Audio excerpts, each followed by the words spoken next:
नरु और बिजला नाम के दो साहसी और बलशाली भाइयों के किस्से कहानियाँ गढ़वाली और जौनसारी के कई लोकगीतों में सुनने को मिल जाते हैं। इनके बल और साहस के अलावा इनकी प्रेम कहानी भी गढ़वाली और जौनसारी क्षेत्र में खूब सुनने को मिलती है। नरु और बिजला उत्तरकाशी के तिथौल गांव के रहने वाले थे। दोनों भाइयों में आपसी प्रेम और याराना खूब था। आपको बताते चलूं, उस वक्त गढ़वाल और जौनसार क्षेत्र के कई क्षेत्रों में बहुपति प्रथा भी प्रचलित थी। इसकी वजह यह भी मानी जाती है कि उस वक्त पैसों गुबियों यानी लड़की के परिवार को शादी के एवज में कुछ धन संपदा भी लड़के के परिवार को देनी पड़ती थी, जिससे बचने के लिए परिवार के एक से अधिक भाइयों के साथ एक ही लड़की का विवाह करा दिया जाता था।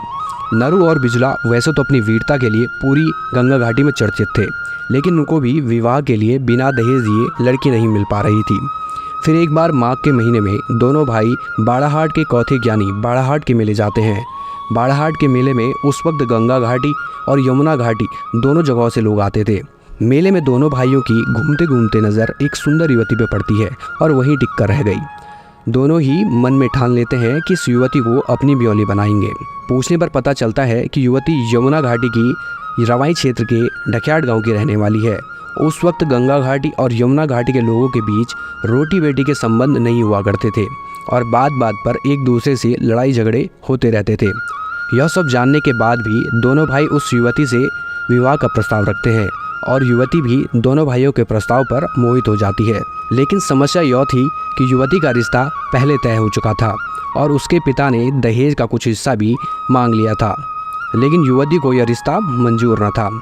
तो वह नरु और बिजला से कहती है कि अगर तुम वीर भड़ हो तो मुझे मेरे गांव से भगा कर ले जाना।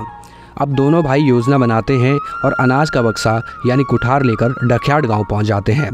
योजना के मुताबिक मौका मिलने पर नरु और बिजला उस युवती को कुठार में बैठाकर अपने गांव ले आते हैं। इस बात की सूचना जब यमुना घाटी के 12 गांवों के लोगों को पता चलती है तो वो बेहद आक्रोशित हो जाते हैं और सबक सिखाने के उद्देश्य के साथ तिथौल गाँव पर हमला करने की योजना बनाते हैं। योजना की जानकारी मिलते ही दोनों भाइयों ने युवती को उदाल गांव भेज दिया और प्रेम में उत्साहित भाइयों ने किसी भी चीज़ की परवाह किए बगैर यमुना घाटी के लोगों से लड़ने को तैयार हो गए और सिलियाना गांव पहुंच गए, जहां उन्होंने तुरंत गांव के लोगों की मदद से एक चबूतरा बनाया और मोर्चा संभाला। यह चबूतरा आज भी मौजूद है। कहते हैं कि नरु बिजला ने अपनी बुद्धि और बल के दम पर लड़ाई जीत ली और युवती से खुशी खुशी विवाह कर लिया।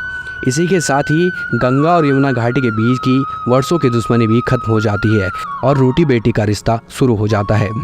आपको ये जानकारी कैसी लगी हमें कमेंट में लिखकर ज़रूर बताएं और ऐसी ही जानकारियों के लिए बने रहिए देवभूमि लाइव के साथ।